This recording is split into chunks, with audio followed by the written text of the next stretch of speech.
Assalamualaikum warahmatullahi wabarakatuh. Bertemu lagi P3K Perawat di episode ke-15. Jangan lupa subscribe, like, komentar, dan share. Lulus P3K Perawat. Soal nomor 1 P3K Perawat, seorang perempuan berusia 38 tahun dirawat di rumah sakit dengan CHF.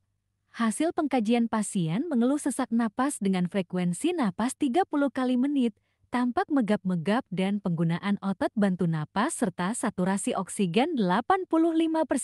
Apakah tindakan utama yang tepat dilakukan? A. Menghubungi dokter jaga. B. Memonitor pola napas pasien. C. Memberikan bantuan terapi oksigen. D. Mengatur pasien pada posisi semivolar. E. Melakukan pengecekan analisa gas darah. Jawaban C. Memberikan bantuan terapi oksigen. 43. Pembahasan. Data fokus masalah adalah pasien mengeluh sesak napas dengan frekuensi 30 S atau menit, tampak megap-megap dan penggunaan otot bantu napas serta saturasi oksigen 85%. Masalah keperawatan yang tepat pada kasus adalah pola napas tidak efektif yang didukung dengan data dyspnea, penggunaan otot bantu, pernapasan, pola napas abnormal tachypnea, bradypnea, hiperventilasi, Kussmaul, chin stroke. Soal nomor 2 P3K Perawat. Pasien Nyonya N. berusia 52 tahun dirawat di Rumah Sakit Muhammad Yunus dengan riwayat DM tipe 2. Hasil pengkajian pasien mengalami penurunan kesadaran, glukosa darah sewaktu 632 gram dl, tampak adanya pernapasan Kussmaul, bau ketonada, terdengar suara snoring dengan frekuensi napas 27 kali menit. Apakah tindakan yang tepat dilakukan pada Nyonya N? A. Melakukan suction. B. Memasang gudel atau OPA. C. Memberikan terapi insulin. D. Memberikan terapi oksigen. E. Mengatur posisi semivolar. Jawaban B. Memasang gudel atau OPA. Pembahasan. Data fokus masalah adalah pasien mengalami penurunan kesadaran, adanya pernapasan Kussmaul, terdengar suara snoring dan frekuensi napas 27 kali menit. Masalah keperawatan pada kasus di atas adalah bersihan jalan napas tidak efektif. Pada kasus dikatakan bahwa terdengar snoring yang mengindikasikan terdapat sumbatan di jalan napas. Snoring merupakan bunyi suara napas tambahan yang terdengar seperti orang mengorok yang disebabkan karena sumbatan di jalan napas oleh benda padat, misalnya lidah yang jatuh ke belakang atau tenggorokan karena adanya gangguan neuromuskular. Tindakan yang tepat dilakukan perawat adalah memasang gudel atau OPA oropharyngeal airway. Soal nomor 3 P3K Perawat. Pasien Tuan K berusia 54 tahun dirawat di Rumah Sakit Gading Cempaka dengan PPOK. Hasil pengkajian. Tuan K sesak napas dengan frekuensi 29 kali menit, tampak adanya otot bantu napas, badan lemas, dan saat ini pasien terpasang oksigen binasal 4 liter menit sejak 4 hari yang lalu. Apakah tindakan yang kurang tepat dilakukan perawat pada Tuan K? A. Memonitor kelembaban hidung pasien. B. Mengganti cairan humidifier setiap 6 jam. C. Memperhatikan pemberian konsentrasi oksigen. D. Memonitor adanya tanda-tanda keracunan oksigen. E. Menganjurkan pasien untuk melembabkan hidung secara berkala.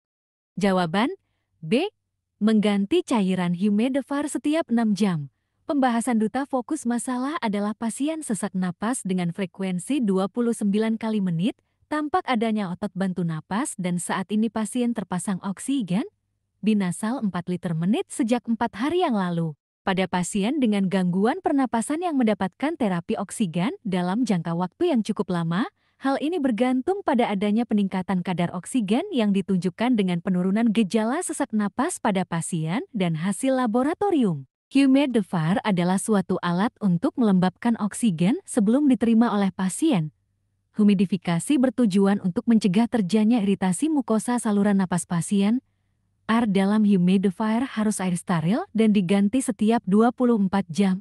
Bila cairan hendak ditambahkan, sisa cairan harus dibuang terlebih dahulu. Soal nomor 4 P3K Perawat. Pasien Nyonya S berusia 38 tahun dirawat di Rumah Sakit Curug dengan keluhan kelenjar tiroid membesar. Hasil pengkajian Nyonya A. Sering berkeringat. nafsu makan meningkat, bicara kurang jelas, mudah cemas, berat badan 36 kg, dan tinggi badan 150 cm. Apakah masalah keperawatan yang tepat pada kasus di atas? A. Ansitas. B. Defisit nutrisi. C. Resiko defisit nutrisi. D. Gangguan komunikasi verbal. E. Kesiapan peningkatan nutrisi. Jawaban B. Defisit nutrisi. Pembahasan. Data fokus masalah adalah berat badan 36 kg dengan tinggi badan 150 cm, IMP pasien 16 kg per meter kubik, dan IMP normal 18,525 kg per meter persegi. Masalah keperawatan yang tepat adalah defisit nutrisi. Defisit nutrisi yaitu asupan nutrisi tidak cukup untuk memenuhi kebutuhan metabolisme yang ditandai dengan data mayor berat badan menurun minimal 10% di bawah rendang ideal. Soal nomor 5 P3 Kaperawat. Pasien Nyonya G berusia 30 tahun dirawat di rumah sakit dengan anemia hemolitik. Hasil pengkajian. Pasien mengatakan lemas, tidak bertenaga, mudah lelah, sesak setelah aktivitas serta kepala pusing. Pasien tampak lemah, makosa bibir tampak kering, konjungtiva anemis, Hb 5,8 gram del, dan HTT 30%. Apakah tindakan kolaboratif yang tepat dilakukan pada pasien Nyonya? G. A.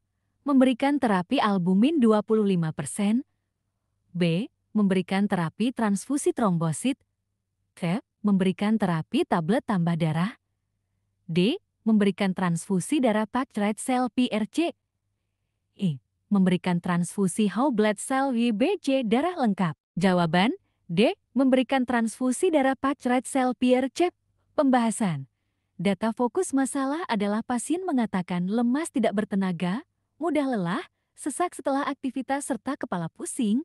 Pasien tampak lemah, mukosa tampak kering, konjungtiva anemis, Hb 5,8 gram del, HTT 30%. Masalah keperawatan yang sesuai dengan kasus tersebut adalah intoleransi aktivitas yang didefinisikan sebagai ketidakcukupan energi fisiologis atau psikologis untuk melakukan aktivitas sehari-hari.